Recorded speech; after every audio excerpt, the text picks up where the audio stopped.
ඒ වගේ තමයි අපි ආරක්ෂක ලේකම්තුමාගෙන් ඒ වගේම ආරක්ෂක රාජ්‍ය අමාත්‍යවරයාගෙන් ඒ වගේම යුද හමුදාපතිතුමාගෙන් අපි ඉල්ලීමක් කරනවා විශේෂයෙන්ම තමන්ගේ ආබාධිත තත්වයට පත් වෙලා බ්‍රිගේඩිය තනතුර දක්වා මේ වෙනකොට නිලධාරි 10 දෙනෙක් ඉන්නවා. ඒ නිලධාරි 10 දෙනා දැන් මේ නොබෝ දිනකින් විශ්‍රාම යන්න ඉන්නේ.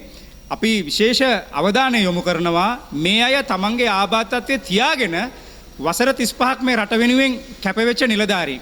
හරි දැන් පසුගිය කාලේ අපි දැක්කා සමහරක් හිටපු ආරක්ෂක ලේකම්ලා එයාලට හිතුමතේ තියෙන කට්ටියට හැබැයි අපි දන්නවා ආබාධ තත්ත්වයට පත් වුණා නම් යන්න පුළුවන් උපරිම තනතුරු බ්‍රිගේඩිය. හැබැයි සමහර හිටපු ආරක්ෂක ලේකම්ලා පෞද්ගලිකව එහෙම ජෙනරල්ලා කරලා තියෙන ඕන තරම්.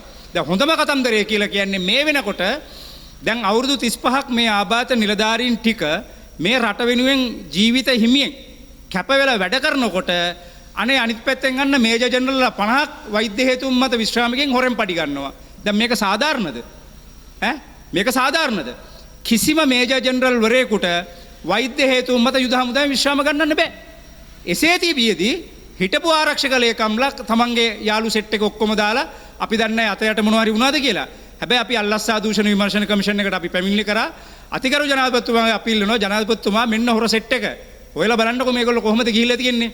ඒ වගේම ආරක්ෂක ලේකම්තුමාගෙන් අපි දිගින් දිගටම ඉල්ලුවා 2019 ඉඳලා ආරක්ෂක අමාත්‍යාංශයේ තියෙන සියලුම ගිණුම් ටික විගණනයක් කරන්න. ඒ මූලිකත්වය ගන්න අපි වෙනුවෙන් අපි අරමුදල යලි දකුණු දීගවාපිය සඳහිරුසාය අරමුදල.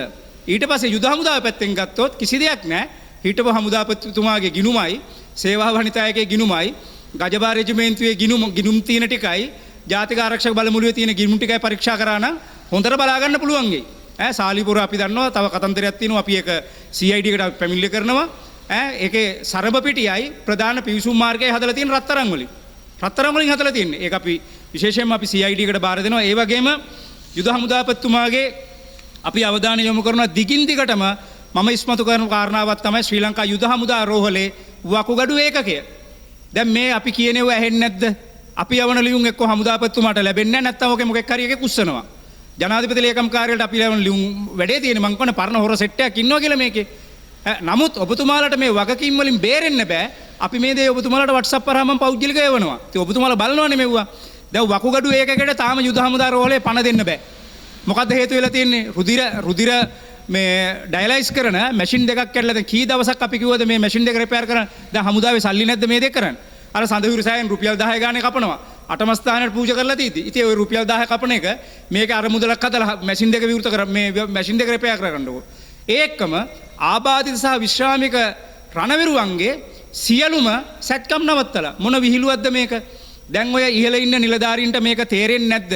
මේ වකුගඩු රෝග මේ හැදිලා තියෙන්නේ මේ නිලධාරීන්ට සහ මේ සෙසු නිලයන්ට මේ අනුරාධපුරයේ මැදවච්චිය මේ ඉපදිච්ච කාරණාව නෙවෙයි. උතුරු නැගෙනහිර ඒ නිලධාරීන් සහ සෙසු නිලයෝ බීපු වතුර වලට දැන් අපිත් ලෙඩ රෝග වල කොච්චර පීඩාවටපත් වෙනවද? ඉතින් මේ වෙනුවෙන් වැඩපිළිවෙලක් කරන්න බැරිද? මං කියන්නේ ඔබතුමාලා ආරක්ෂක මණ්ඩලයේ ජනාධිපතිතුමත් එක්ක මෙව්ව කතා කරන්න. ඊට අමතරව මොකද කරන්නේ?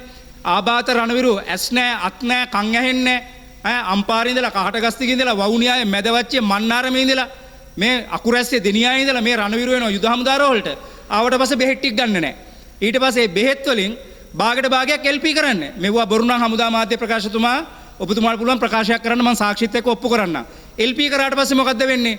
අර ඇස් පේන්නේ නැති, අර අත් නැති, අර කන් ඇහෙන්නේ නැති රණවිරුව ටික අනේ නැවත යුද හමුදා රෝල්ට එන්න ඕනේ තමන්ගේ වාහනයක් කරේ කාගේ හරි වාහනයක් කරේ හයර් කරගෙන. දැන් මොකද සිස්ටම් එකක් හදන්න බැරිද? ඔසුසලෙන් නම් LP කරන්නේ ලෝකල් පර්චේස් කරන්නේ. ඒ දිස්ත්‍රික්කයේ තියෙන තැනින් ඕක ඒ දිස්ත්‍රික්කයේ තියෙන ඔසුසලෙන් ගන්න මේකේ සිස්ටම් එකක් හදන්න බැරිද? එහෙම නැත්නම් මේ රණවිරුවන්ට කුරිය කරලා මේක යවන්න සිස්ටම් එකක් හදාගන්න බැරිද? මේ පොඩි දේවල්. ඒ නිසා රෝහල් අධ්‍යක්ෂකටත් කියනවා ඔබතුමාලා දන්නේ නැත්නම් අපෙන් අහගන්න. නැත්නම් අපි එන්නම් දවසක කියා දෙන්න ඔය සිස්ටම් හදන හැටි. ඊට අමතරව දැන් තමන් ආබාධ තත්ත්වයේ තමන් gedara සිටියේදී තමන්ට අසනීප තත්ත්වය උග්‍ර වුණාම තමයි මේ රණවිරු ටික යුද හමුදා රෝහලට එන්නේ. රජයේ රෝහල් වලට යන්නේ නැහැ. හැබැයි යුද හමුදා රෝහලට ආවට පස්සේ බහුතරයක් රණවිරුවන්ට කරන දේ මොකද්ද? පෙනඩෝල් පෙත්තක් හරි පේන් කිලර්ස් එකක් හරි මොකක් හරි දීලා මාස ගණන් කල් දීලා රණවිරුවා ගෙදර යවනවා. එතකොට ඒ රණවිරුවා ගෙදර ගිහිල්ලා මරණව වග කියන්නේ පොලිසියෙන්ද? ඇයි එතකොට රෝහල් අධ්‍යක්ෂක මණ්ඩලයට ඔයගොල්ලෝ එකතු වෙලා මේ සම්බන්ධව කතා කරන්න බැරිද මේ සම්බන්ධව?